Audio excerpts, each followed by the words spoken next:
the forum, turn some heads. Turn off your red screen. Oh, yeah, and I gotta. Oh.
Like 7:55.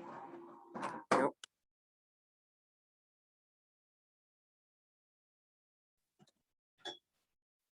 Okay, I think you need your speaker too. Can you, Jeff, can you hear us? Thumbs up. I love that part. Yes, we can hear you.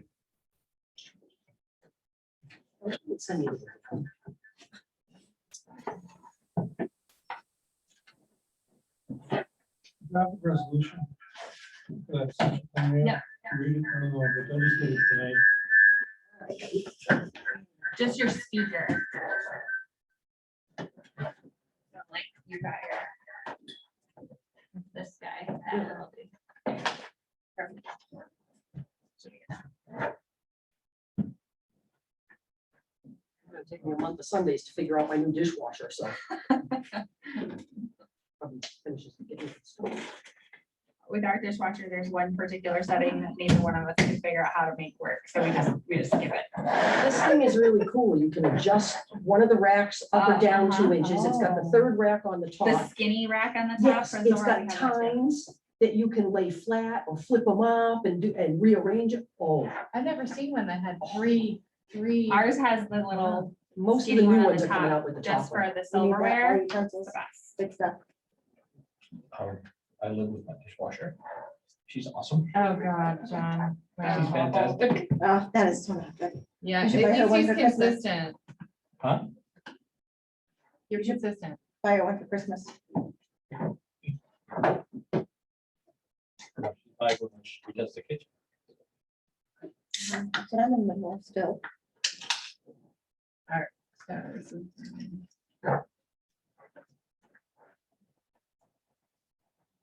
We demand it now. Hopefully prices go with demand. Yeah. Good luck. For dishwasher. For anything in the kitchen. Whole kitchen. She wants to gut the whole kitchen. It's like, no, someone's not gonna do it. Leave it Or right- you're gonna buy it. The lottery. leave it right down the steps. Oh, 5 times. Okay. Those have logs. I'm just getting the Zoom pictures. There's no studs. Yeah, so you don't have to go down this far. No, no. Pull the camera. 6:30, Right 6:30. here.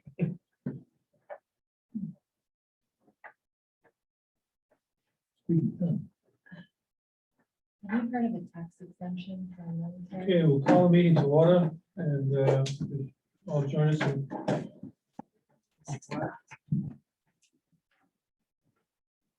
pledge allegiance to the flag of the United States of America and to the republic for which it stands, one nation, under God, indivisible, with liberty and justice for all.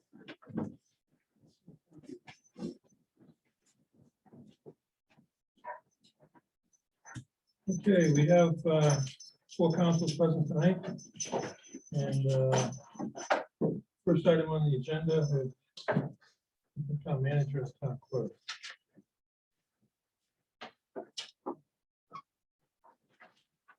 Okay, approval of following minutes, public hearing of 9/28/21. Mr. Chairman, go ahead. Mr. Chair, I move to approve the public hearing minutes from 9/28/21 as written. Second. Any discussion on those minutes? Hearing none, all those in favor of the motion, say aye. Hi. Aye. And none opposed. Motion passes. If I may, Mr. Chair, can we just get a thumbs up from somebody zooming in to make sure you can hear us? Yeah. Thank you. Okay, I just wanted to make sure. With 3 thumbs. Excellent. Okay. Board of Assessors, 9/28/21. Mr. Chair, I move to approve the Board of Assessors meeting from 9/28/21 as written. Second. Any discussion on those minutes? Okay, hearing none, all those in favor say aye. Aye. Some say aye. Yes, I Okay, did. Okay, that motion passes 4-0. Okay, we have a public hearing of October 12th, 2021. Mr. Chair, I move to approve the minutes from the public hearing 10/12/21 as written. Second. Any discussion on that motion? All those in favor of the public hearing minutes of 10/12/21, say aye. Aye. That motion passes 4-0. Town Council of October 12th, 2021. Mr. Chair, I move to approve the town council meeting minutes from October 12/2021 as written. Second. Any discussion? Okay, all those in favor of adopting those minutes, say aye. Aye. Aye. That motion passes 4-1. 4-0. Town Council of 10/19/2021.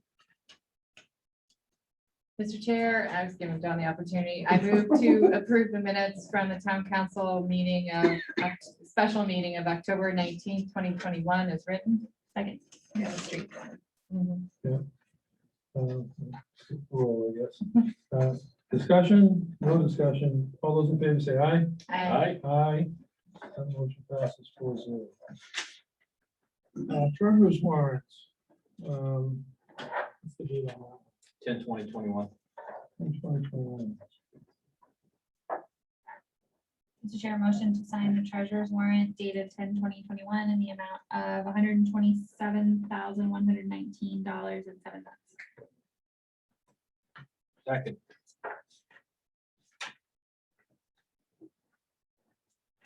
Any discussion on warrant?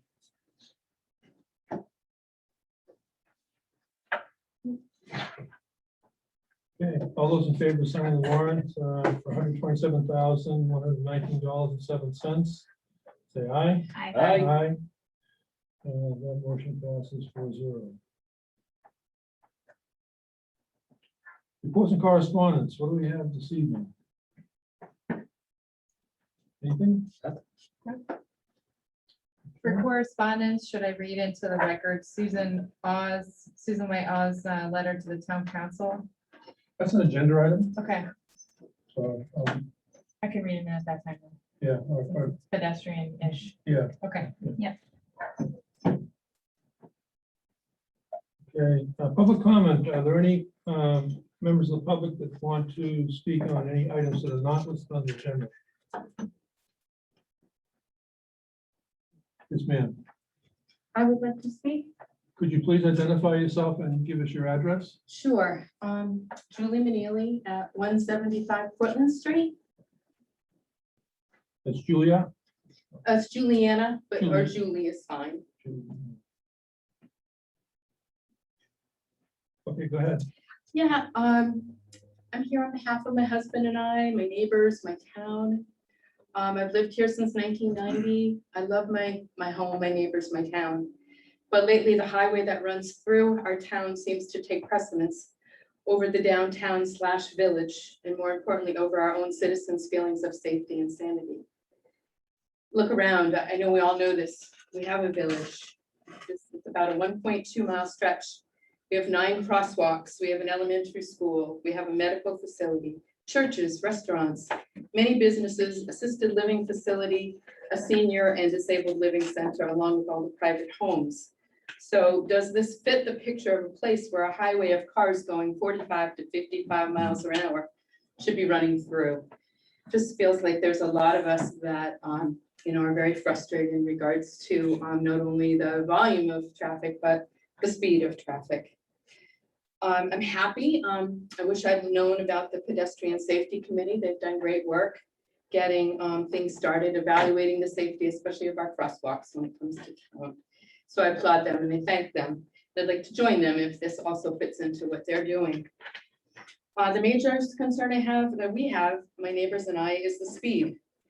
They're marked 25 miles per hour at 3 ends of entrances to Route 4. My entrance is on the Berwick side. I'm not sure why we're 35 miles an hour. Everyone else got the 25-mile-an-hour respect coming into town by their places. But that doesn't matter.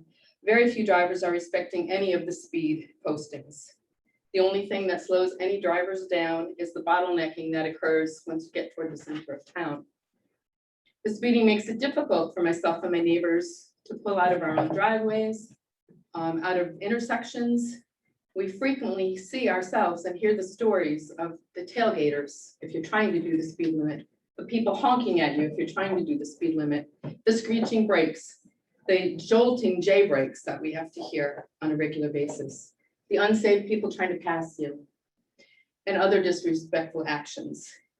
And many of us truly feel that we're taking our lives in our hands just getting out of our own driveways. We love seeing the frequent 18-wheelers and the construction vehicles coming in at us at 45 to 55 miles an hour instead of the posted 25 to 35. And then someone did, refer me to looking at the corridor study that was done in 2006 and 2008. And at that point, the average speed of cars traveling through town was 13.2 miles per hour, probably near the school. And then 30 up to 30.6. And if these stats are true, what's happened? Because right now it's so out of control. At that time too, which is again was years ago, the heavy truck volume was 8.48%. And I'm sure this is much higher as well. You know, Route 4 has been a major road, major state road for many years. I don't know that we have the ability to affect the volume of traffic that we have going through town. Our fears are that the increase of the tolls by $1 is going to also increase that volume. And right now we don't seem to be able to handle the current level of traffic congestion that we have. Back in the study of 2008, South Berwick had a high of 20,030 vehicles going through town per day. I don't even know, I can't even imagine what that number is now. What can we do? I did call Randy Elliott at Maine DOT. He states that speed enforcement of all state roads needs to be done by the town's police force. And that studies show that where there is little enforcement, drivers just don't pay attention and they don't care. I'm wondering if our police department actually moving out of the center of town has impacted increase in speeds. Just a thought, just a question. Even though I'd love to see the speed limit coming in on the Berwick side go down to 25 miles per hour, I was informed that the engineering studies show that changing speed limits create more accidents. So an evaluation was done on the speed limits in 2018, so that probably won't be done again. But can we do some sort of an accurate evaluation of how fast vehicles are coming in? And maybe we need to do a reevaluation of the volume of traffic coming in, because that was last done in 2008 to my awareness. And also, if we can't change the speed limit coming in, do we need speed change ahead signs maybe in Berwick somewhere, just to let people know a little bit ahead of that? When I asked him about getting permanent solar speed readers like Academy Street just put in, and like those they use in Kittery, he stated that they're available from the state on a first come, first served basis. Also stated that they really don't have the data yet to support their effectiveness, but he feels that the pop-up speed readers are probably more effective when used along with speed enforcement. He informed me that the town can reach out to the DOT for ideas on traffic calming and also noise reduction, which is a miserable side effect of the speeding. We have many concerned citizens throughout South Berwick as the speeding, the congestion, a feeling of being unsafe, a feeling of not being respected is happening all through our town. Seems like we have a lot of traffic issues for a fairly small town. I am willing to be part of the pedestrian safety committee or any committee dedicated to working together to bring some traffic calming, some increased safety, and a sense of well-being to South Berwick. And thank you. Great, thank you, Juliana. Get a copy of your presentation. You can drop off with us. Sure. Yeah, that'd be great. Yeah. Thank you. Mary. Hi, Mary Vaughn, 194 Rutland Street. I live across from Julie. She eloquently summed it all up for you, what the traffic situation is like on our road. I want to add that sometimes the driving is actually quite dangerous. And this happened last night just by chance. My husband and I were coming back from Dover. It was about 6 o'clock. We were about to approach where Goodwin Street is, and a car suddenly had been behind us, crossed the double yellow line, went across the road, cut us off, and then went forward towards the Berwick area. And we could see there was already a car ahead of it driving, and it did the same thing as it was approaching that curve, which is very dangerous. It could not see another car approaching, but it did spin out go over the double line, past the other car, almost knocking it off the road, and then hightailed up the road towards where the outlook is. And unfortunately, that doesn't happen a lot, but the driving into that not very responsible driving happens all the time, where you see people going by at a huge much too busy rate, and then having to hit the brakes on because they're coming across the car, and is trying to go to the speed limit. And one other thing I want to mention, when a lot of us come back, say from the Berwick side, we've been shopping or whatever, and we want to pull into our driveway, we have cars that are this close to us as we're trying to put our headlights on. The lights showing we were turning, we slow down first at the 45, then at the 35. You know, it's, I guess, as you approach it, get around the curve, so you're going slower. And yet you'll have people just come out of nowhere, right behind you, while you're trying to pull into your own driveway. And it's happened to other people that they have actually had people beeping at them as if they're in their way, and then they speed up and go around you.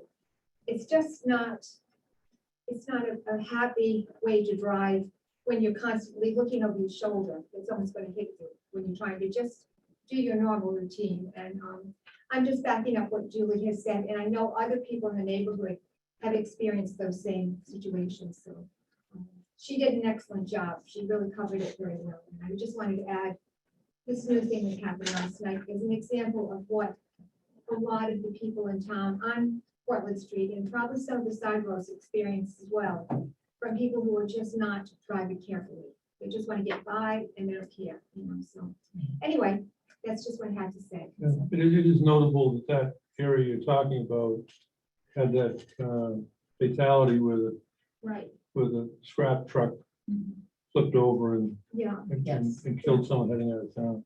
And it has had. That's like right near your house, right? Right in front of the house, yeah, and in front of Julie's too. And that spot has, they tend to rev up the engine when they're coming up Sawyer in front of around Goodwin Street. You can hear them pushing forward as if now it's the open road ahead of them and they're not paying attention at all to the signs that say you have to be 25 or 35. Yeah. And by the time they get to Julie's house and my house, they're probably going about 50 miles an hour and going towards that curve and everything. And you can hear it getting even faster when they get by us. It's loud, as Julie said. And you are aware and you see them going by very quickly. You know they're not doing speed limit. You know? And it happens a lot, every day. And it happens in reverse coming back from the Berwick area when they're coming into town. So we are in that, what looks to be the speedway right there. A lot when the monument comes, we're on the speedway. So anyway, I'm not sure how we could go about doing something about it, but just to be aware, there have been accidents there before, and we just don't want to see more accidents happen. And in the last 2 years, it's when it's really, really picked up. I know there's a theory that has gone out that because of the pandemic, there were less people driving. So the people that were driving were going faster and faster because there was nobody in their way. But if that's true, then they're not going back to a normal routine. It's really just getting dangerous.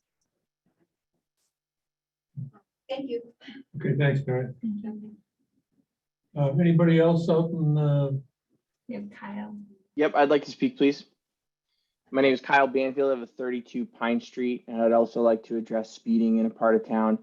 My family and I moved to South Berwick a year and a half ago. I've spent the majority of my life in Southern Maine, including several years in South Berwick before moving back in 2020.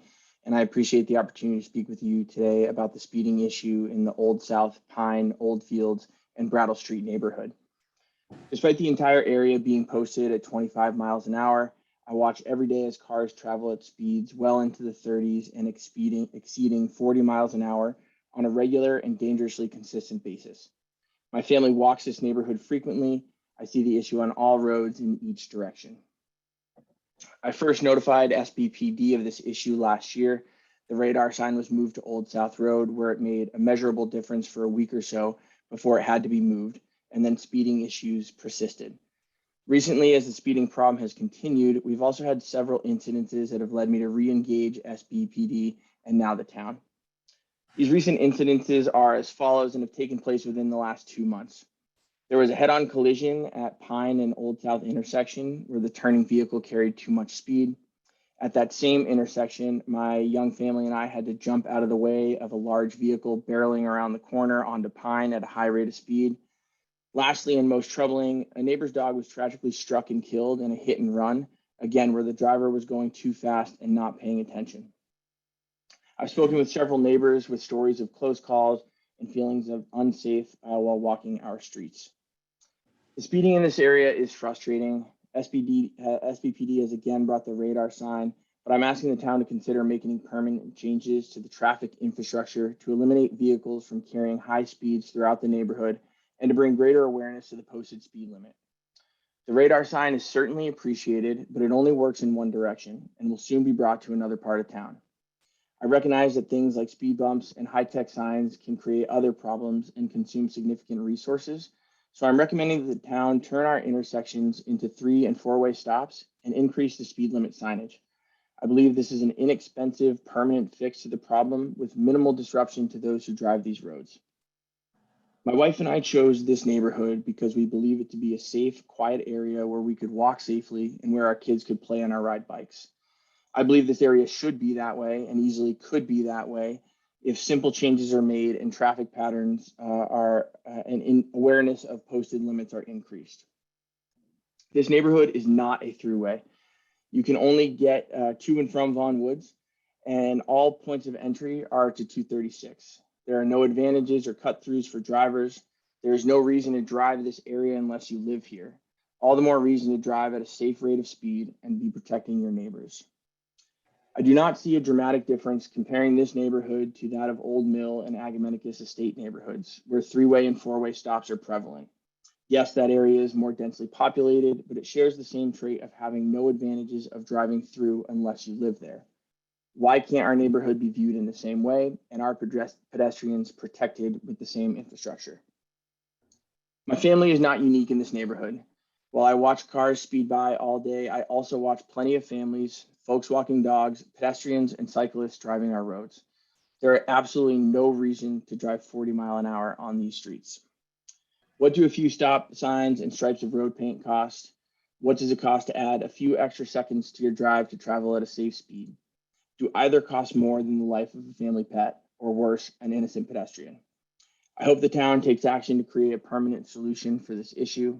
Thank you very much for your time and consideration. Thank you, Kyle. Anyone else that wishes to speak on any items that are not on the agenda? Stephen. Good evening, Steve Bays, 160 Ogunquit Road. I just wanted to follow up on really the workshop from October 5th. So I just have just a minute or so worth of stuff I'd like to say. Over 10 months ago, on December 14th, 2020, I notified the town manager and you, the council, of one of my neighbors operating a retail medical marijuana store on Ogunquit Road in the R5 zone. As you know, no retail is allowed in the R5 zone. I first became aware of that medical marijuana retail store when a roadside sign was installed. On October 5th, a couple of weeks ago, you held the marijuana licensing workshop with both the planning board and our town attorney, Bill Saucier. Throughout that meeting, I do appreciate that some of you asked him specifically about the retail store at 161 Ogunquit Road, the topic of a grandfathered use, the state law, and how it should be applied. Many of those questions, I'm sure, were triggered by the input that I had provided. Attorney Saucier's responses about medical marijuana retail stores in South Berwick were crystal clear. In one exchange with Planning Board Chairman Bill Straub, the attorney stated, "The law specifically says no one can even operate such a facility unless they receive municipal approval." Throughout the workshop, it was great to hear Attorney Saucier affirming points that we had submitted and or stated over the last 10 months. So after nearly 10 months of letters, emails from me, my attorney, my neighbors, and one of my neighbors' attorneys, we did get a response from Manager Janelle about 2 weeks ago that it's grandfathered. 10 months to give that response. And even after the town attorney clearly stated what the state law was and what was required to be considered a grandfathered land use. I'm curious if any of you had followed up on that required municipal approval in the workshop. We have asked for 10 months now, having even submitted a FOA request to the town. The council has even asked for a review of that property file last summer when Councilman Roberts asked for that. There's no record of municipal approval for a medical marijuana retail store or even for medical manufacturing or marijuana manufacturing, which is also part of it. I do not believe that the medical marijuana retail store should be referred to as grandfathered. That term applies to a lawfully pre-existing non-conforming land use. The operation of the medical marijuana store at 161 of Gunkert Road was not lawfully pre-existing prior to December 2018 as required by state law. If it was, and there was municipal authority, that would have been presented by the town months ago. This is not a grandfathered use. It is simply an unlawful use that the council, the town manager, and the code enforcement officer have allowed and are continuing to allow. This is an exciting time for South Berwick. The agenda states tonight you'll be naming a new town manager, and next week's elections will bring new members to the town council. Going forward, the citizens of South Berwick need a town council that listens to its citizens, a council that demands our ordinances are enforced and enforced consistently, as well as compliance with the state law. We need a town council that will hold the town manager accountable. They are the one employee that the council is directly responsible for. We need a council that takes action and does not ignore things for months or even years. We need a council that leads, engages its citizens, and inspires them to serve on our committees and boards. There's a lot of work to do for us to move forward. We need a council that is up to the task. A new manager, no matter how talented, cannot do this by themselves. Thank you.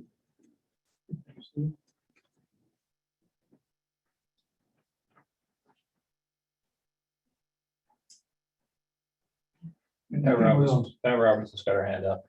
Hey, Pat. I live on Brattle Street, Pat Robinson, Brattle Street, and I agree with everything that Kyle said. I did not know about those accidents, but I walk down Brattle Street to Hamilton Housefield just about every morning. And I've had people speed up and, probably giving me the finger as I ask them to slow down a little bit. I'm walking with a dog and, sometimes another person, and on the way back, sometimes 2 or 3 dogs. And it gets really scary, and people can be really obnoxious about it. And yes, when there was the sign was just at my driveway, and it did slow people down for a short time, but I do find that there are a lot of people who will slow down and go over to the other lane. So I appreciate those people, but all it takes is one.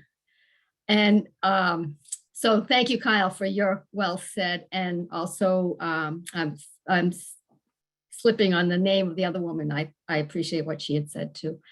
And also just one more thing is I still did not get a notice about this meeting, and I'm signed up for public notices. So I did mention at the last meeting, I'm wondering if that's going to ever happen, that notices go out for town council meetings. So thank you very much.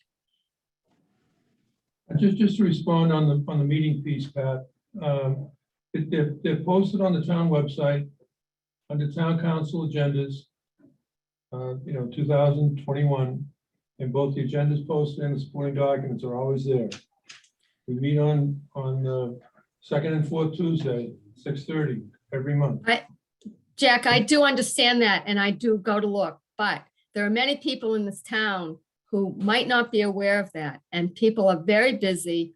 They lose track of weeks, and if they got a notice and then was able to click on the agenda at the homepage, like you can with the planning board, then they can look at the agenda and make a decision if they want to adjust their supper time, take a little time out from their helping their kids with their homework, whatever they do, and attend. And people do need the notice, and it's just not going out. I just don't think it's fair. Thank you. Okay, thanks, Pat. Anybody else that wishes to speak on any items that are not on the agenda? Okay, Okay, oh, I see Jessica. Jessica. Thank you. Yep, Jessica Sear, 37 Academy Street. I also wanted to kind of reiterate and thank the people who are talking about traffic. I did also want to bring to your attention the 2 kind of rush hour traffic accidents out in front of my house within the past 6 weeks on blocking 236 and really disrupting people's commutes home. So I know that that is an issue and I know that you're paying attention to it. And I also wanted to just have a quick conversation about paper recycling. I know there have been conversations about an incinerator at the transfer station, or like that's what's going around town. Due to the proximity to the aquifer and the lot size of the transfer station, our town transfer station is not large enough to hold an incinerator. Currently, our paper recycling is hauled by Pine Tree Waste to a Casella facility in Wells. From there, the paper is resorted into a usable commodity. So there are a few things I'd like to bring to the town's attention. One is obviously the need to reduce the amount of paper that we are all using. It's the one way we can keep costs down. Reducing is the first R of the 3 Rs. We also should be communicating to people the clean sorting of paper. So if we recycle incorrectly, the contaminated product ends up in the waste system and wreaks havoc, which will render the product unusable. The third is the need for our town to do some clear communication on the public works section of our town website. There are documents on there that are dated, the transfer station rules from like 2011, and our recycling statistics are from 2012. So they're outdated. We need to bring this kind of up to speed. And I think that this is a great opportunity with the new town manager being announced. Also, if we would use an incinerator, or if there was even like the remote possibility of us using an incinerator, we should really consider a waste to energy facility. I know Casella is working on constructing one of these facilities. It is essentially a more sustainable waste system kind of thing. So I thank you for your time. Have a great night. This is the second time I've heard about an incinerator at the town transfer station. An incinerator, number one, we haven't burned at the town dump since it was an open burning facility before the landfill was capped in the 90s. We used to burn brush up there and all that stuff, but there's no listen clearly, there is no incinerator being proposed. There's no incinerator that has been vetted by this council. There's no incinerator that is even considered at this time. We dispose of our waste in the current way we're disposing of it, and taking advantage of available markets. The incinerator is a non-starter. It doesn't happen and it won't happen, at least while I'm here. Okay. We have one more. One more. Ooh, Marianne. Marianne. How you been? You're on mute, Marianne. Marianne, you're on mute. Thank you. Sorry, always. Story of my life. Marianne Minard, 14 Beach Road in South Berwick. And I think we're at an exciting juncture here with a new town manager. I think we'll be moving in a different direction. But I also think, Jack, that it is important to get out there ahead of misinformation and correct it. So I appreciate you doing that tonight. But at the candidates forum, we clearly heard that a candidate was going to move forward with that. And if it wasn't funded by the town, that candidate was going to fundraise for it. It was very upsetting. So I think that it is important that as we move forward, we look very carefully at communication. We have absolutely wonderful people who are willing to assist. For example, I spent today many hours researching the waste plan that we have, how our waste is distributed. So, and indeed, our paper is recycled. So I think we need to get out ahead of things like that. I also think that we need to use the strength of our community. So when the traffic is being discussed, our police chief needs to have a major leadership role, not just be invited to, if he'd like to attend, he's very willing to, but he needs to be in a leadership role, and he's very willing to do that, but he's not been asked. There's also so many other pieces. You just mentioned website. We definitely, desperately need a new website. And Abigail asked me, I think it was last spring, to investigate that. And I went out, I talked to town managers, I made many phone calls and emails. I learned about a good possibility for us, but it's only as good as the people who we train to use it. And it's going to take quite some time to get exactly what we want on that website in place. And it's going to take some money. So we have community members willing to help, very willing.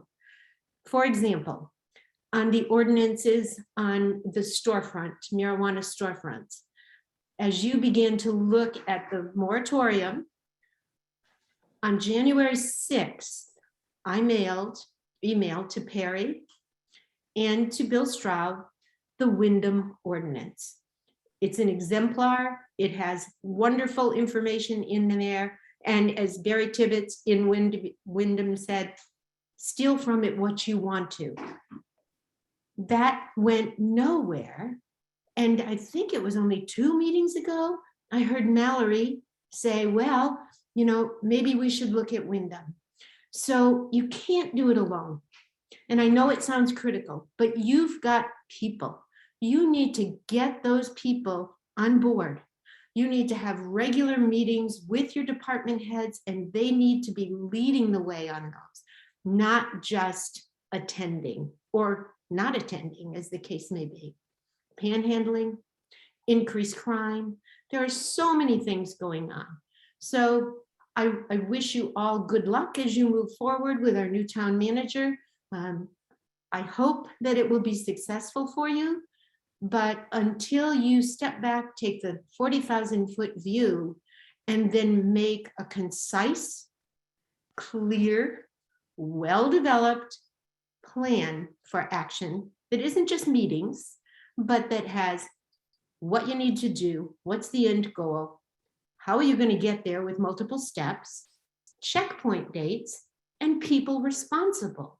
That holds you and the people that you should be asking to join you to a standard, to attempt to have everybody moving forward in an expeditious way. We spent far too long talking in circles over too many issues. So I really wish you all the best, and I stand ready to help if I can. But if it's going to fall into a void and never be heard from again, as the Wyndham ordinances, why bother? I can go skiing. So thank you very much, but we do wish you the very best. Take care. Thank you, Mary Ann. Hi, I would like to speak if Barbara, Barbara Hopkins. just identify yourself and your address, please, Barbara. Barbara Hopkins, Vaughn's Lane, South Berwick. I'm trying to get back in time. I'm just not able to do so. I'm pulling over right now. I would like to reiterate some of the things that Pat said. And back in, I can't remember, it was January or February, Abby had asked us, well, what can we do to make things better to help the town communicate, et cetera. We gave numerous examples of just things like, getting the announcements out. If you're not going to get the announcements out, then why is there a way to sign up for it on the website? That doesn't make any sense. That was a problem last winter. It's still a problem. We suggested community input, and we got the reply that, oh, well, we hire the town manager. And we just said, what about characteristics looking for a town manager? It was never addressed, ever.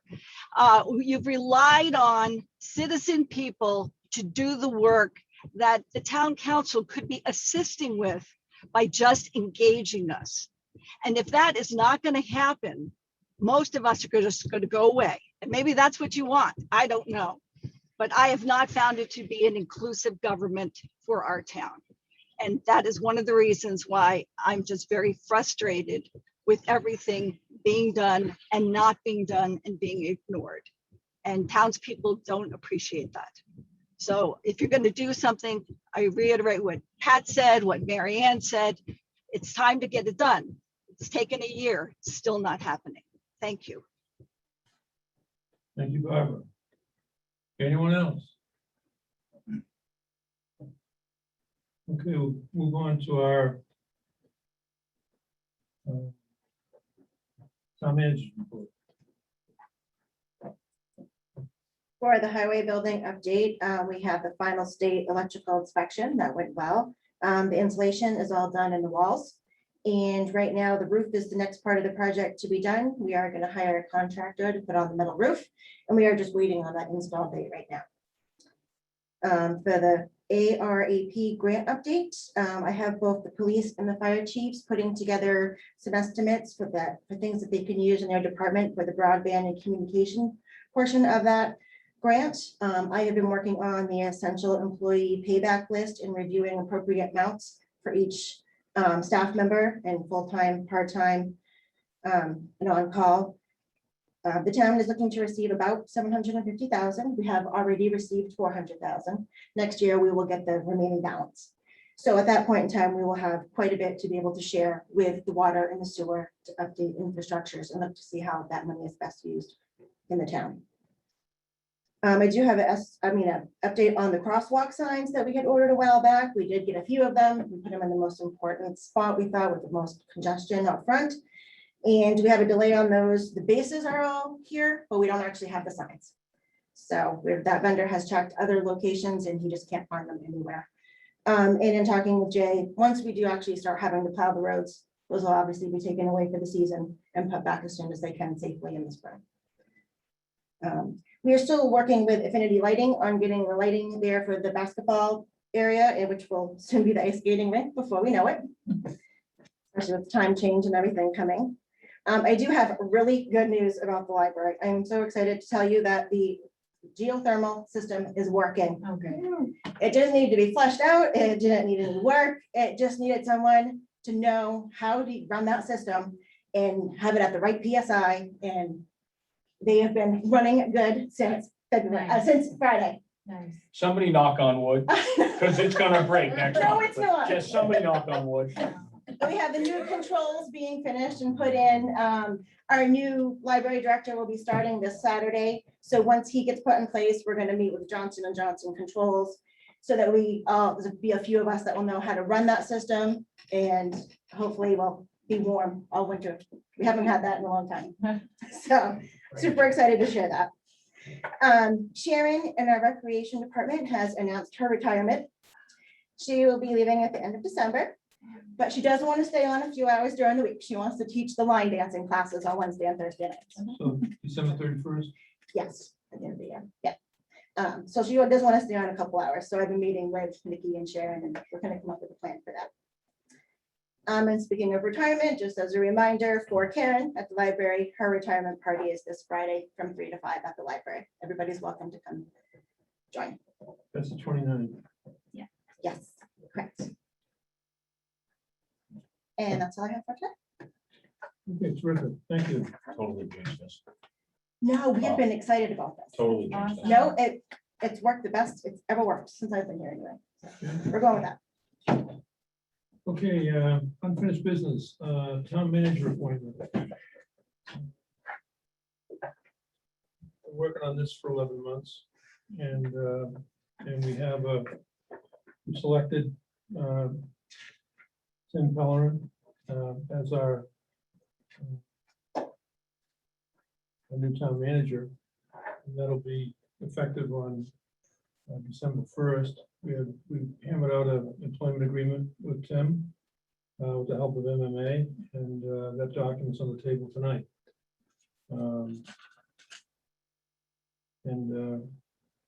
So I guess before we act on that, Tim, do you want anything to say? Welcome to South Berwick. We're all friends, you know.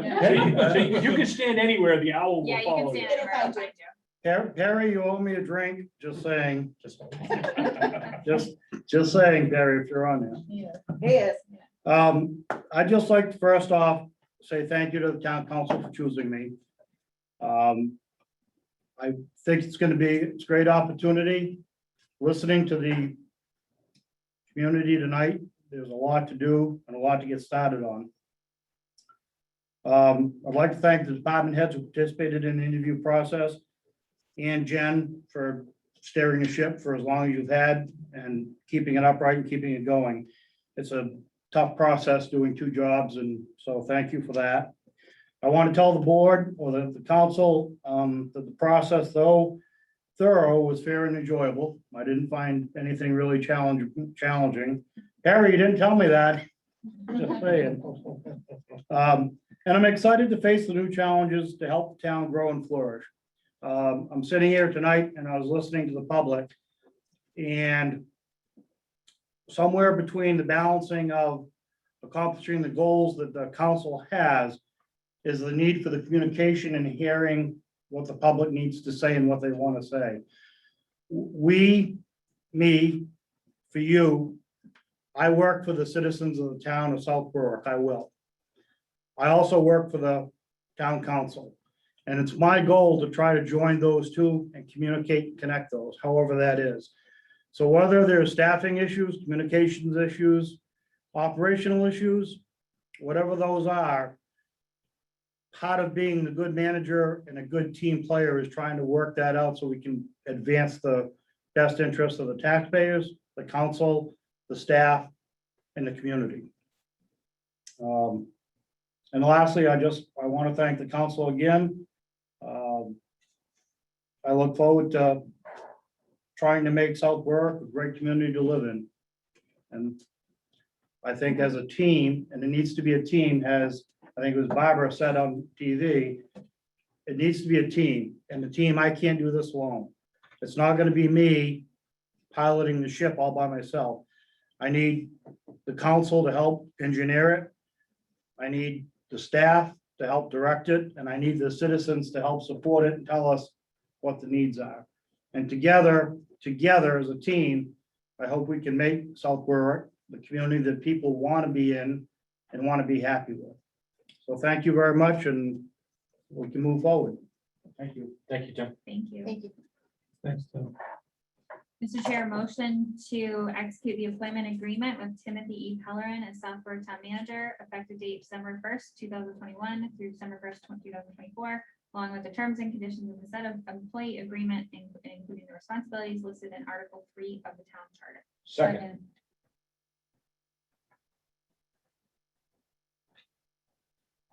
Any discussion on the motion? I'm excited. I feel like we did a very good job picking an excellent leader for our town. Does anyone have that in writing I can borrow? Yes.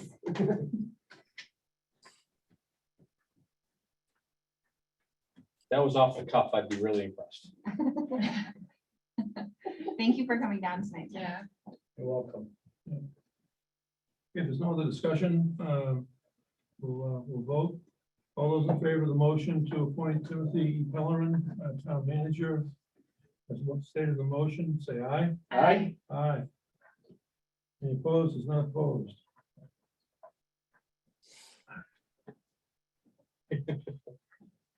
Welcome. Thank you, Mr. Chairman. It's an honor. Yeah, we have the documents on the table. We'll sign those right now. That hurts. Thank you. I'm excited to work with you. Getting old. Thank you. Thank you very much. Thank you.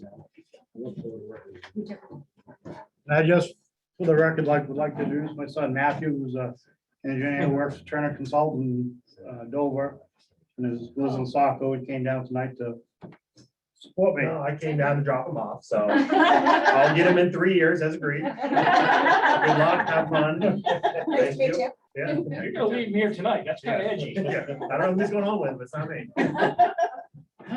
I got a shed. It's okay. Tease you. Right? Never sheds.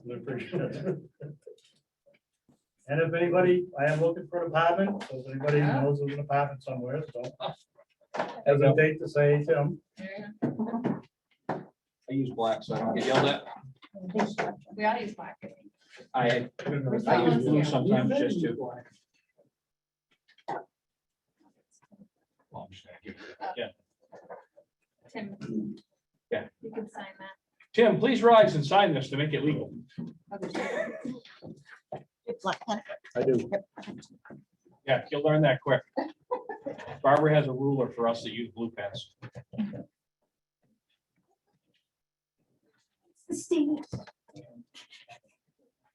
Whatever rule you have, ma'am, I follow. Really? Another one. That's great. I'm okay with that. These days with the great photocopiers we have, there's no point in signing in blue because we could make a perfectly blue. You want photo. one's for Tim. I'll take a copy. And then Andrea. It lasts better.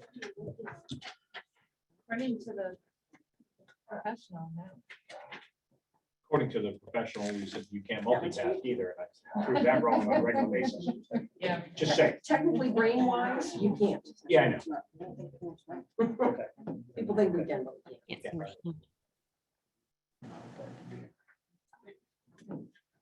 Okay, Tim, welcome to stay for the rest of the meeting. Look forward to working with you, and I'm sure we'll be talking as the days pass between now and the 1st of December. Absolutely. Thank you very much. Okay, you're welcome. Moving on to medical marijuana caregiver licensing, is there any members of the public who wish to speak to that? Last meeting, we discussed this again. It's an occurring item, it's reoccurring, and I stepped forward to offer to draft an ordinance on this, and I spent some time. Let's see, what was the town that I spent about 8 hours on? Wyndham. For those of you who are listening, and went through that, and I found the Wyndham ordinance to be more geared towards marijuana businesses, like retail stores and those sorts of things. And I found that the language, the specific language in the Wyndham ordinance, didn't really speak to me about caregiver, medical marijuana registered caregivers. And so I've moved on from Wyndham, and now I've moved on to Turner, which was also submitted to us. And so I'm working on it. I don't have anything to pass along tonight. Okay. But in looking carefully at the comparison between the various sections of Title 22 and the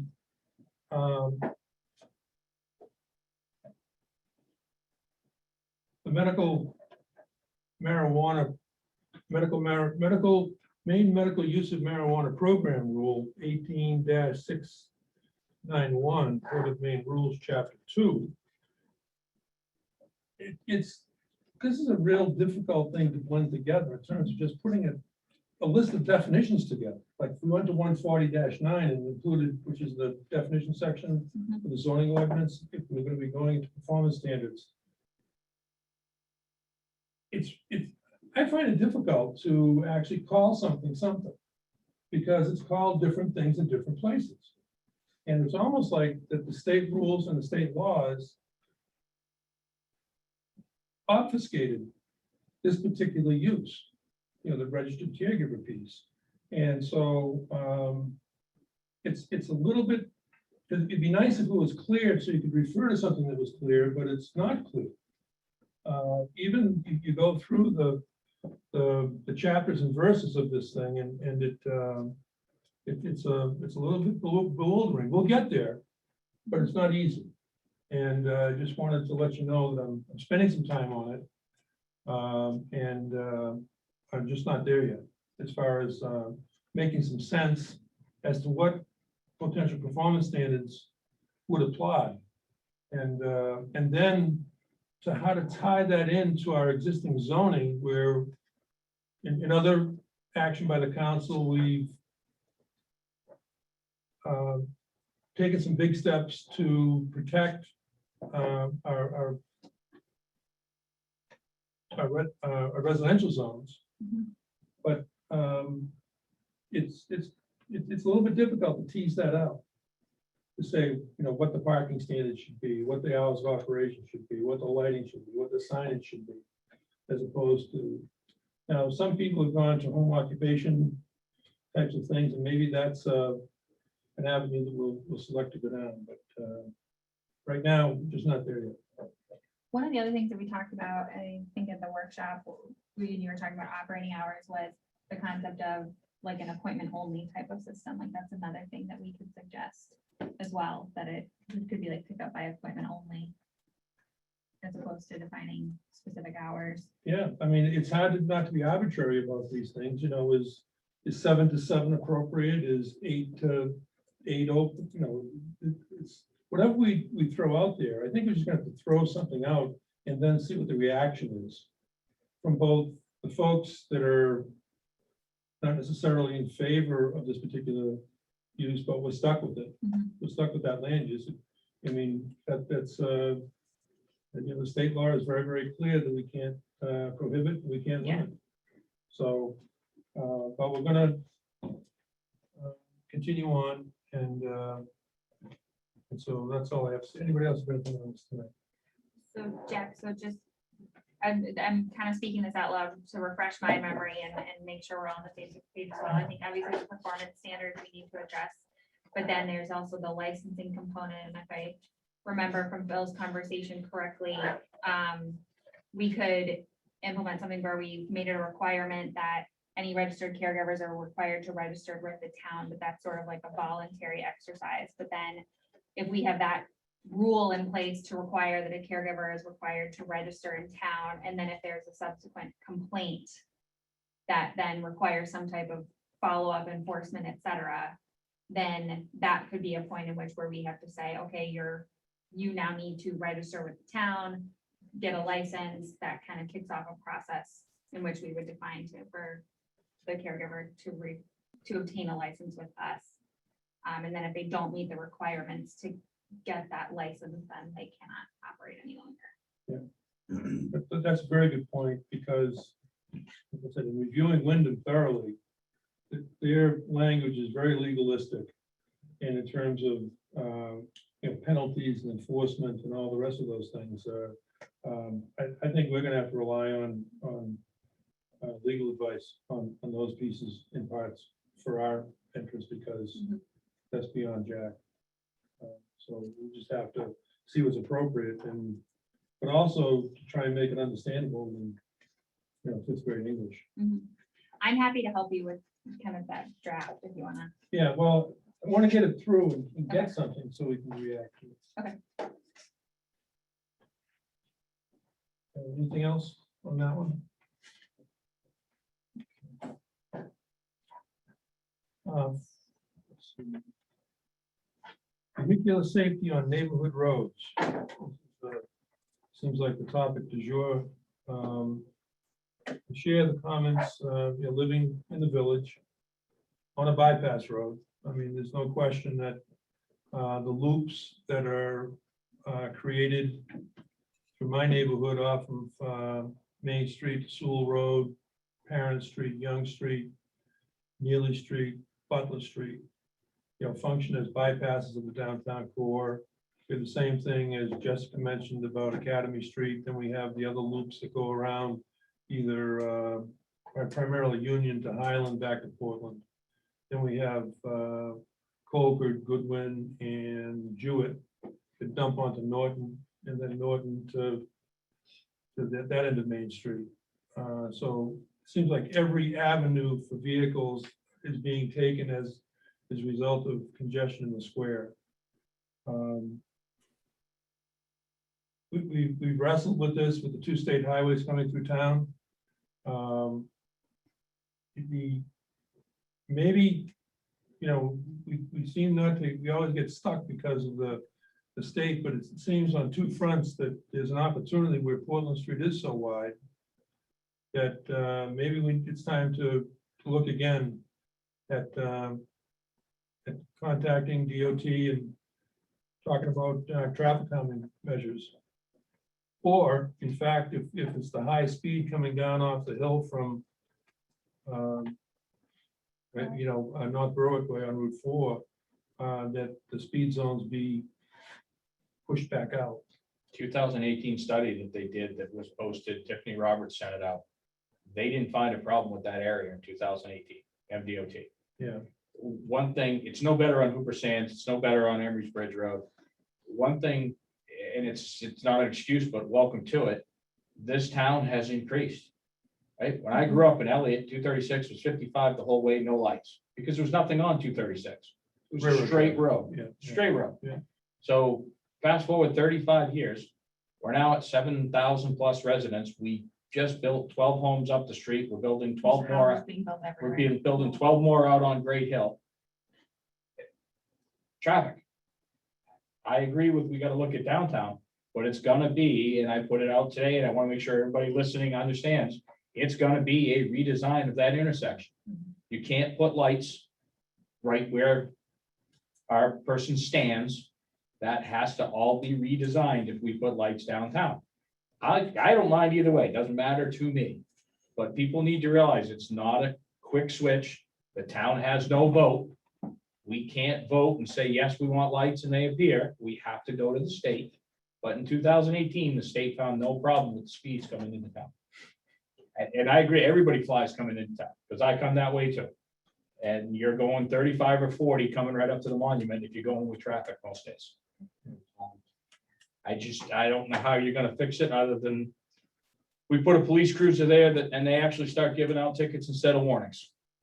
I'm curious about the enforcement aspect, because like you said, this is a problem everywhere in town. It's not just downtown. I live way out there and people barrel down Belmont Road at literally 55 miles an hour all the time.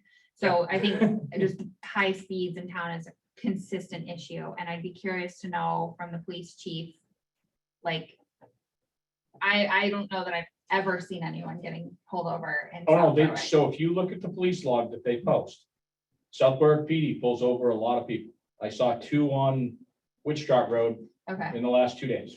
They pull over a lot of people, but if you look at the amount of warnings versus tickets, there's a whole lot of warnings. They're very nice. It's a small town. Yeah. We might have to get like Elliott, where you get a ticket for DTE, which is driving through Elliott.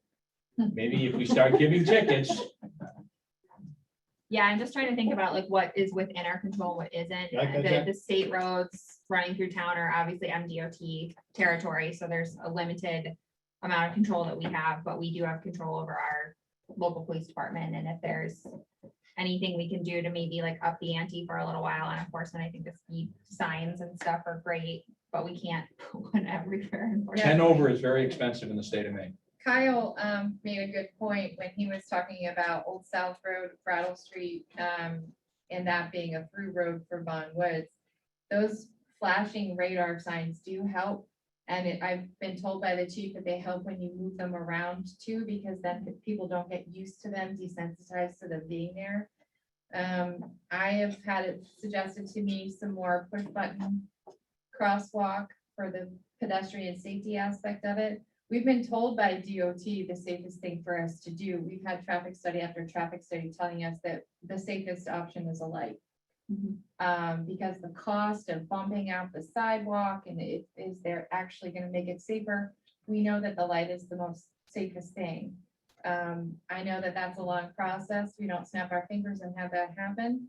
So the pedestrian safety committee wanted to focus on just making it safer downtown in that prescribed area. So people could cross the street. I know with striping next year, we're going to solve some of making them more compliant with state law with having the 20 feet spacing free from either side of the crosswalk. That didn't happen this year. But there were long-term and short-term goals listed from the pedestrian safety committee, and something that was a goal of that committee was to reform to focus on other areas of town.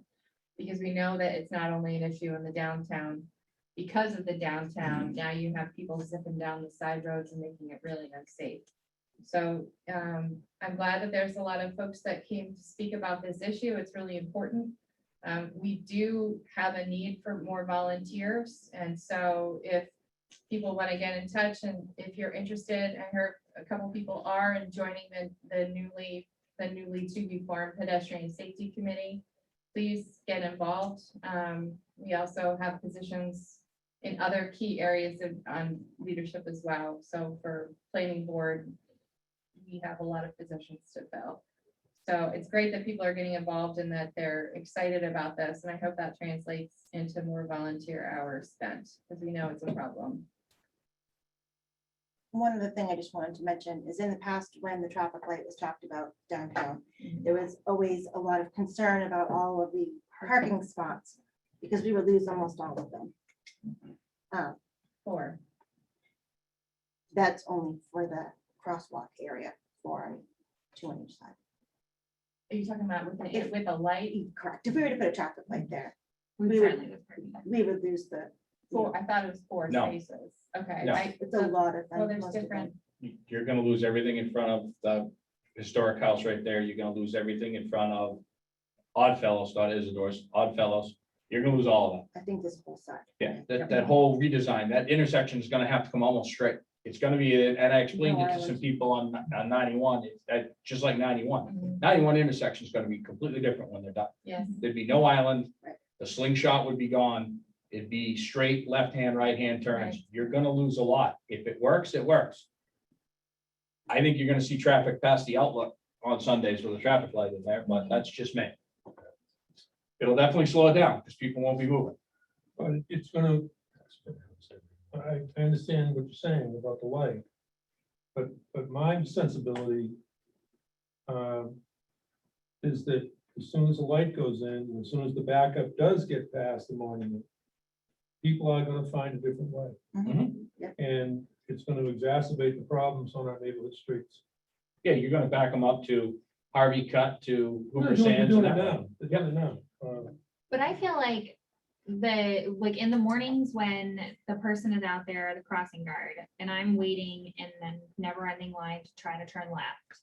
Like when I know that person is there, I know that there will come a point where a big surge of cars will go through, which the same thing would happen with a light. Whereas if I'm just sitting there waiting forever, there could be someone in front of me who's super, super cautious, is gonna sit there for 10 minutes waiting to turn.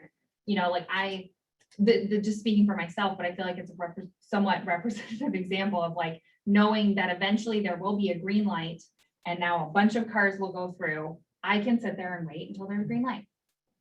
Versus inevitably sitting there and waiting there for 30 minutes on the weekend in the summer to turn left or to see a car turn left every 5 minutes, Yeah, we can reach out to the, like I said.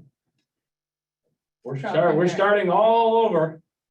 After the election and with the new town manager, we can reach out to MDOT and see what they say. That's it, We had DOT down twice to do a walking tour downtown, and when we talk about putting in a light and losing parking, it actually might be wise, insurance wise, liability wise, next to Sarah Orange Jewett House.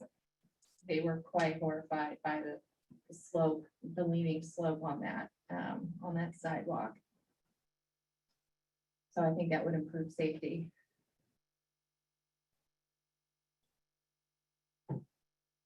Oh, you have another letter to read. Thank you, Jack. Okay. Thanks, Jack. Thank you. All right. Gotta get it all in, Giving John. us all right. We received an important piece of correspondence today from Susan Whitehall, 17 Old South Road in South Berwick. Okay, dear Abigail and members of the Town Council and Pedestrian Safety Committee, I am writing to support my neighbor Kyle Banfield, who is present tonight to speak to you about increasing safety in our neighborhood. Thank you, Kyle, for bringing this issue forward. About a month ago, our neighbor across the street witnessed their dog as it was hit and killed by someone speeding along our road. The driver looked at our neighbors, knowing full well that he had hit the dog, shrugged, and continued driving. The dog was alongside my neighbor's driveway and not even actually in the road. As tragic and shocking as this was, we spent a long time processing gratitude for the fact that it was a dog and not someone's young child who had been hit. However, the consensus among many of our neighbors is that there's only a matter of time before it is a person. Our roads and the roads connected to ours are regular routes for walking, running, and biking. There are at least 5 families on our end of Old South alone who regularly walk our dogs twice each day. There are times, even with safety gear on ourselves and our dogs, we are stunned by inattentive drivers speeding by. How to convey that message, even if 25 miles per hour is too fast when passing a pedestrian or biker. It is a limit, not a maximum, not a minimum. Our kids use the road for skating, and there are several families with younger kids and strollers. Our road is also frequently used by drivers who know they can avoid some of the traffic on Route 236 by cutting through from Old South Brattle to Oldfield and on to Dover Elliott from there. We have noticed an increase in traffic to Vaughan Woods as well. All of this creates a situation ripe for tragedy when drivers ignore the speed limit and or are not paying attention. Speed and inattentive drivers create a hazard among all the secondary roads and neighborhoods in our town. What to do? 1, speed bumps. A well-placed bump along many of our roads will work wonders for speeders and would encourage drivers to pay attention. There are speed bumps on Highland, and it would probably be the only street in town without an issue we are discussing. Could we consider challenges this may pose for plowing, for instance, against the potential benefit of an obvious improvement mitigation strategy? 2, increased enforcement throughout town in conjunction with your current speed signs, which are temporarily placed on secondary roads. 3, more permanent your speed is signs to continue to bring awareness as drivers use the road. 4, can we create wider shoulders or lanes for pedestrians and cyclists on some roads? 5, increased and accurate signage for posted speed limits. 6, education for citizens regarding traffic laws and pedestrian biker safety. Then she goes on. In our neighborhood, there is a stop sign at the corner of Old South and Pine Street, which is placed so far back from the actual intersection, it is useless. Can it be moved? Can we paint stop lines and create indication that the intersection isn't a barely slow down and yield as it's currently being used by most drivers? I'm certain that the town council shares our collective concerns for safety on our roads. Walkability in our neighborhoods is one of the benefits of living where we do. I look forward to hearing of a generative discussion and some concrete actions created to help us all navigate sharing the roads safely with consideration. Thank you for your service to our town and for your consideration in this matter. Sincerely, Susan and Derek, Old South Road. Don't we also have a letter from the Bows? Yes. I'll summarize that. That's Len and Maya both. Yep.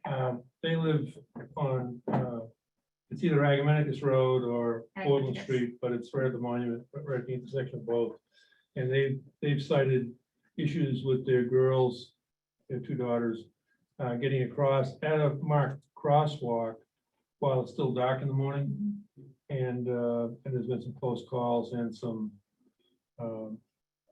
same thing that Mary was talking and Juliana was talking about, same type of issues where abrupt changes of speed and carrying too much speed down through the off the hill by Jewett and Agamenticus Road. So that's it's all there. And the only thing I can offer for people living in the neighborhoods right now, because I've started doing this on my street, and I've started to park on Parent Street. Instead of getting out of the way for all the people hammering through there, I've started to, at various times during the day, almost like the the movable speed alert, whatever you call it, the radar detector. Just throw the truck out there at the corner of Young and Parent where I live, and it's my own form of traffic calming. So perhaps some of the folks on Old South Road or Brattle Street, Pine Street, think about doing something like that where you it's not civil disobedience, but it's trying to create some civil obedience and civics amongst the drivers sharing the road with us.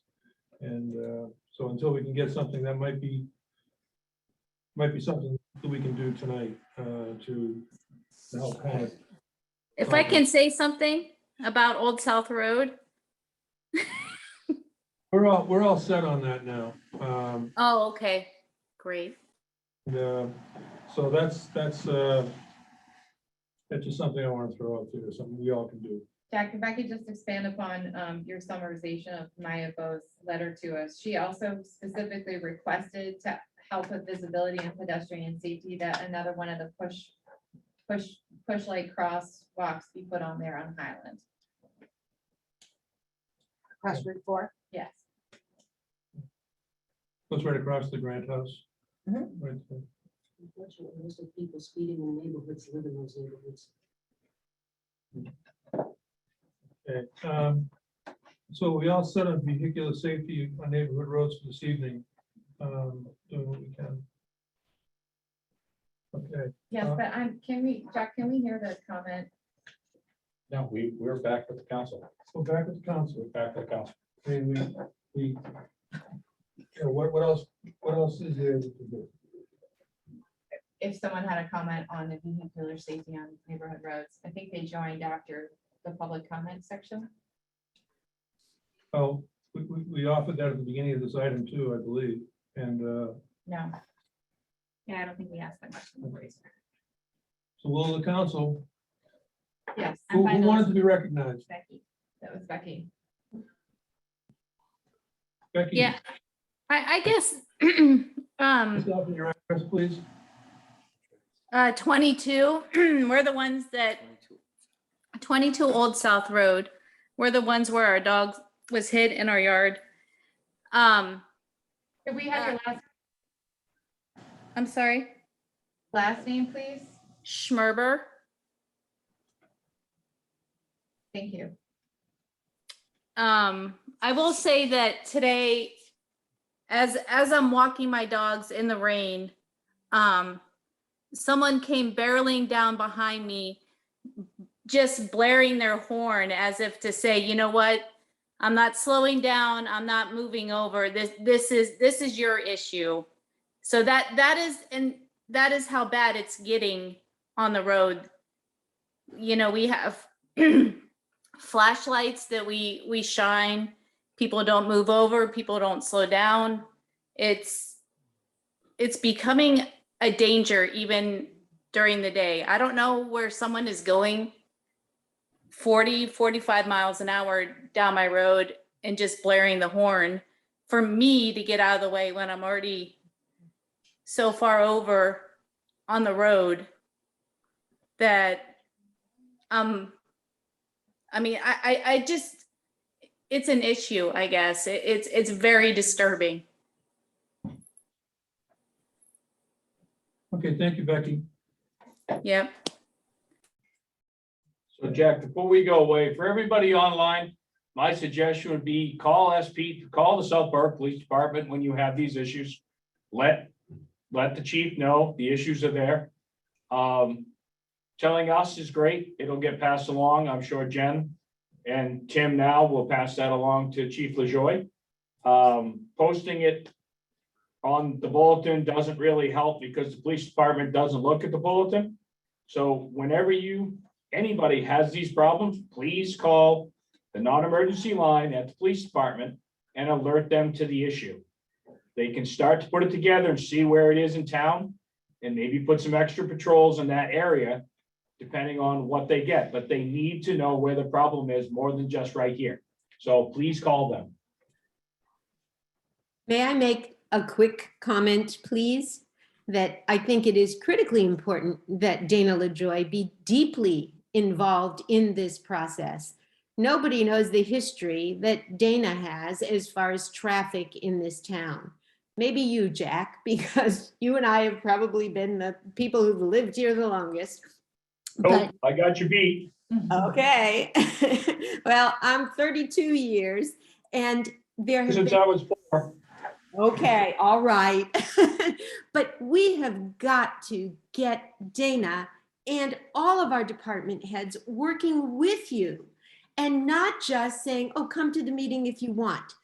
Please. He needs to be in a leadership role at your behest.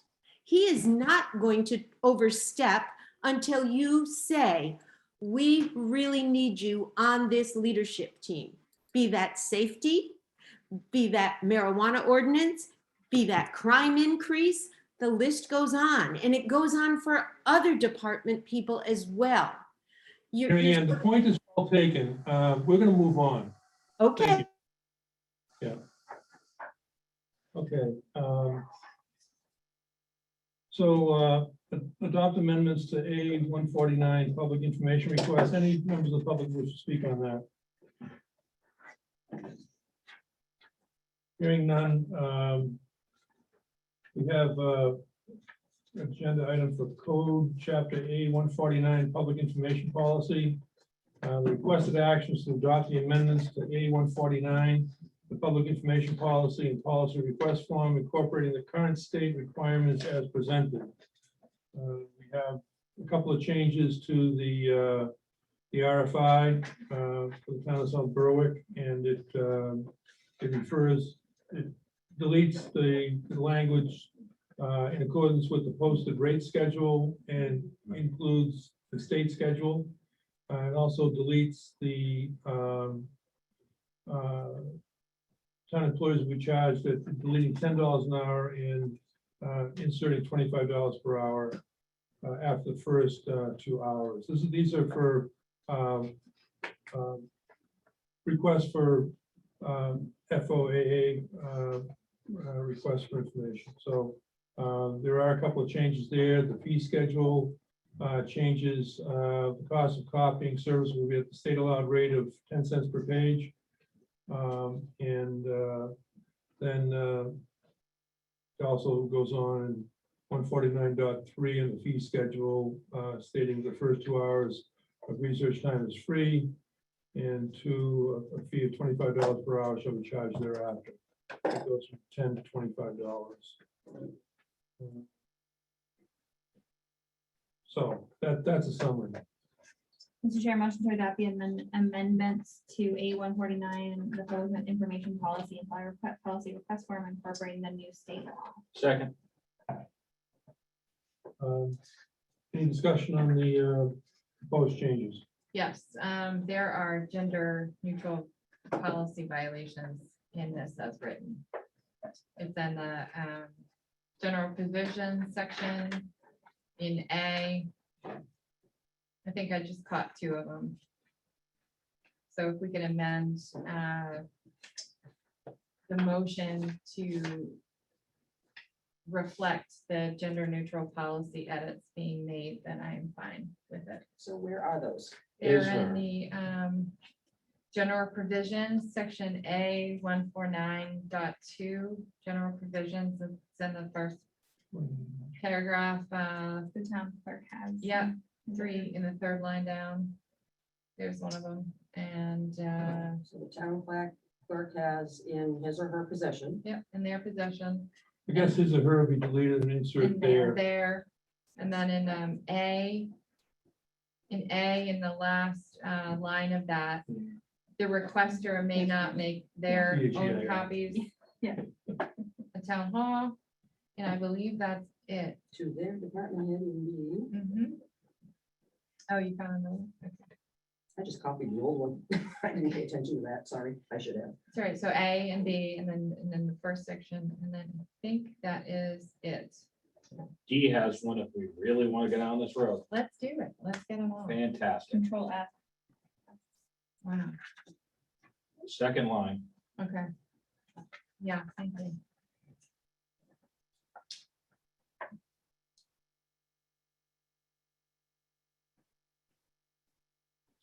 That's it.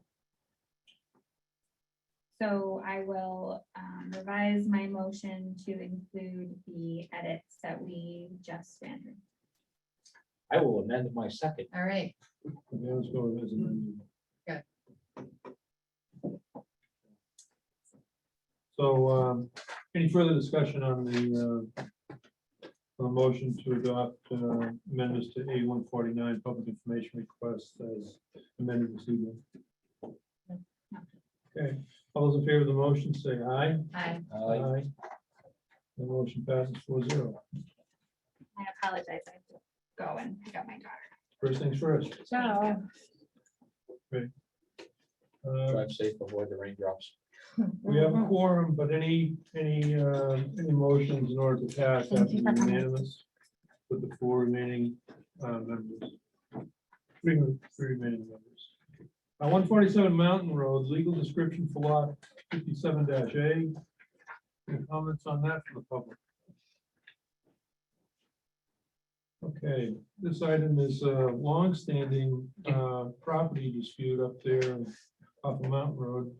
And The resolution to the boundary dispute is for the town of South Berwick to issue a release deed. A release to Cheryl Wheeler all its right, title, and interest in and to the property described in Exhibit A and attached hereto as required by tax lien dated June 10th, 2009, and recorded in the York County Registry of Deeds, Book 15651, page 680. And map lot 457A is depicted in the South Berwick, April 1st, 2008 tax map.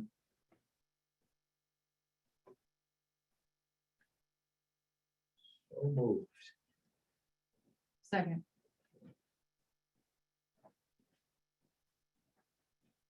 Any discussion? About time. Put that one to rest. This has been kicking around for, I think, a long time. Yeah, it's been around a long time. Yeah, you're a 10-year. I was just saying, it's been around for my 7 years. Yeah. It's nice to put it to bed. You care to add anything, Jennifer? I talked to Verna, I talked to the lawyer, I talked to everybody, and we believe it's here. If you walk the legal description, it shows it's here. So that's the only problem. We're keeping the lane on the land of where we know it is. The only thing is if we were to actually sell that land that we own, we may just want to have them do a survey just to be 100% clear if we ever decide to sell that land. That's the only issue. Yep. Very good. Okay, there's no other discussion. All those in favor of the motion to sign the release deed, is that correct? Yes. Yes, sign the release deed, say aye. Aye. Aye. Aye. The motion passes 3-0. Have we have a copy of that here in front of us? I got one. She's gonna pass it around.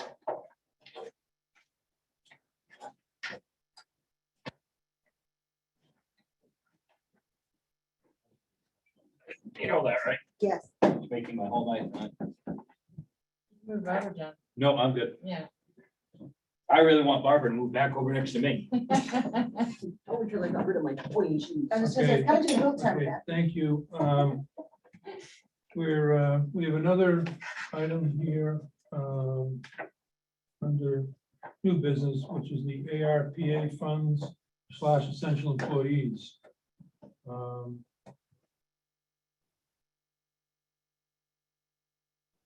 There's I prepared a resolution.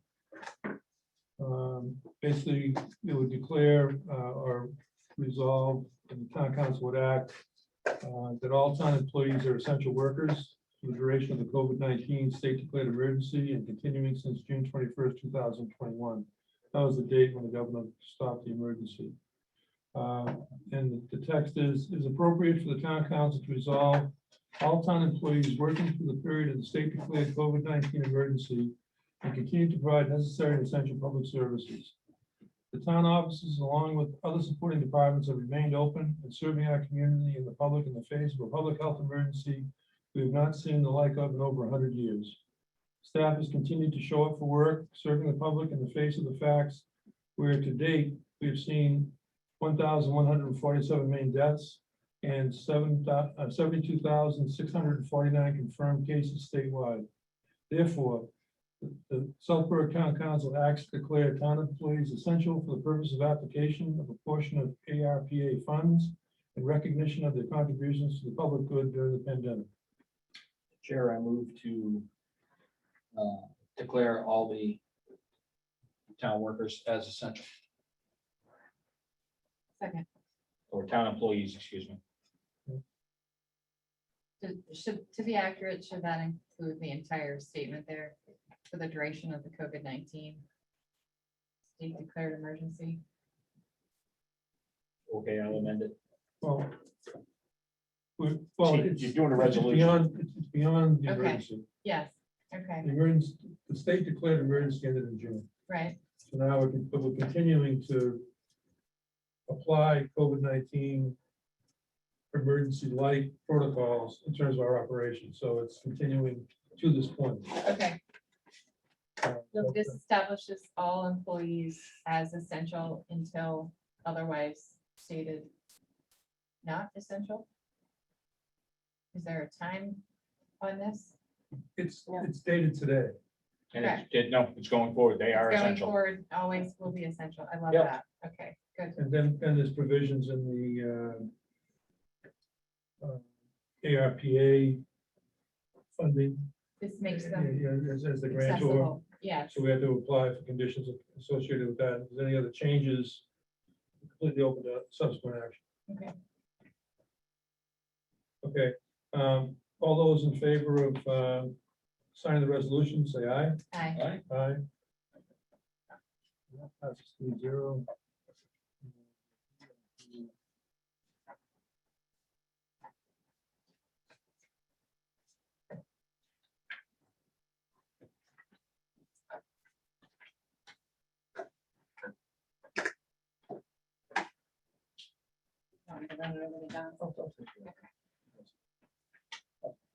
I'm not going anywhere. Okay, we'll move on to council member comments. Abby, I wanted to thank the fire department for their fire safety week that they did at Central. It was a real hit, at least with my kindergartner. She came home telling me, quizzing me about things that I guess I should have done beforehand of setting up like an emergency meet spot. So we now have a new emergency meeting place that I've gone over with them, but it was a real hit, that program that they do at Central with fire safety. And I wanted to thank South Berwick Rec Department. This soccer season just wrapped up. It's great. I know how much effort it is to plan things during a pandemic, and this was just such a wonderful program. So many volunteers and families involved, and it was so much fun to watch the kids just really enjoy themselves, even though there's so many limitations right now with the pandemic. So well done. John? I wanted to wish Abby well in the upcoming election. And then I wanted to clarify one thing that was discussed tonight yet again. In us meeting with department heads and directing them what to do. Department heads do not work for the town council. We have one employee that is the town manager. We will not overstep. If the town manager, whether it's the interim Jen or the incoming Tim, feel that we need a department head here or somebody else, it's up to them to direct them. I just want to make sure everybody understands, again, that's not what we do. That's the town manager's job, and I'm sure it'll be done extremely well like it has been in the past. That's it, sir. Okay, thank you. Thanks for your first term, and appreciated serving with you, and good luck in the coming election. I'd like to offer my best wishes to all the candidates, and it's nice that we have multiple candidates. We have 2 running for a 1-year term and 3 running for a 3-year term. And that's a great thing. We've had several years where there's only been 1 candidate, and so at least we're offering the voters a choice to who will represent them for the next council term. I